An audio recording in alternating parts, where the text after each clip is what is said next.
కీర్తన గ్రంథము 73వ అధ్యాయము 5వ వచనం, ఇతరులకు కలుగు ఇబ్బందులు వారికి కలుగవు, ఇతరులకు పుట్టునట్లు వారికి తెగులు.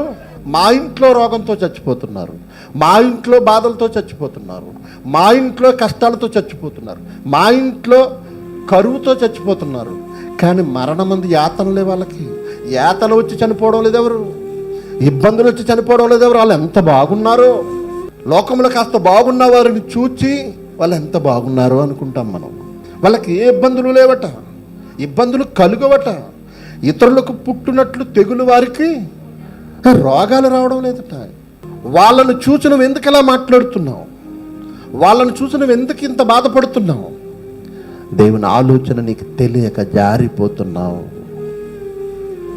ఎప్పుడు లోకములు ఇతరులను బట్టి మనం ప్రవర్తించకూడదు, ఇతరులను బట్టి మనం వాతలు వేసుకోకూడదు, ఇతరులను చూసి మనం మత్తరపడకూడదు, ఇతరులను చూసి అది కావాలనుకోకూడదు, ఇతరులను చూసి వాళ్ళే బాగున్నారు నేనెందుకు ఇలా ఉన్నానన్న బాధ క్రైస్తవుడికి ఉండకూడదు. దేవుని బిడ్డలారా, అలా నీకు వస్తుందంటే నీ భక్తి జీవితాన్ని నుండి నువ్వు తొలగిపోతున్నావు.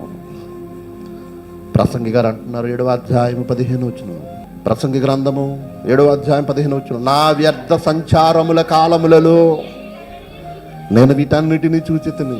వ్యర్థ సంచారం, పనికి రాని ప్రయాణాలు, కలిసి రాని ప్రయాణాలు, వ్యర్థ సంచారముల కాలములలో నేను వీటన్నిటినీ చూచితిని. ఆ సమయంలో చూచాడట, నీతిని అనుసరించి నశించిన నీతిమంతులు కలరు, దుర్మార్గులయుండియు చిరాయువులైన దుష్టులను. చూసారా సమాజంలో ఎలా ఉన్నారట? నీతిని అనుసరించి నశించిన నీతిమంతులు కలరు.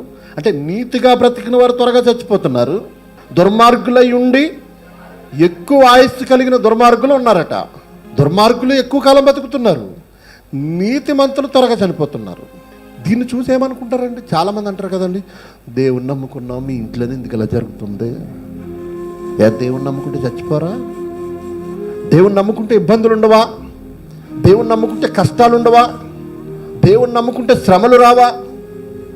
అసలు దేవుని నమ్ముకున్న వారికి శ్రమలు ఉంటాయి దేవుని బిడ్డలారా. కానీ మనం దేవుని దగ్గరికి వెళ్ళి ఏమడుగుతాం? ప్రభువా నా కష్టాలు తీరుస్తాడు, తీర్చకుండా ఉండడు. దేవా నా ఇబ్బందులు తొలగించు, దేవా నా కన్నీటిని తుడు, దేవా నాకు అప్పులు, దేవా నాకు ఇబ్బందులు. ఇలా దేవుని చెంత ఎప్పుడు ప్రార్థన చేస్తే చాలు ఇవే అడుగుతామండి. దేవా నేను నిత్య జీవం చేరడానికి ఏం చెయ్యాలి అని ఎవరైనా అడుగుతారండి? దేవుణ్ణి అడగరు. ప్రభువా నేను పరలోకం చేరాలంటే నేను ఎలా బ్రతకాలని అడుగుతారు ఎవరైనా?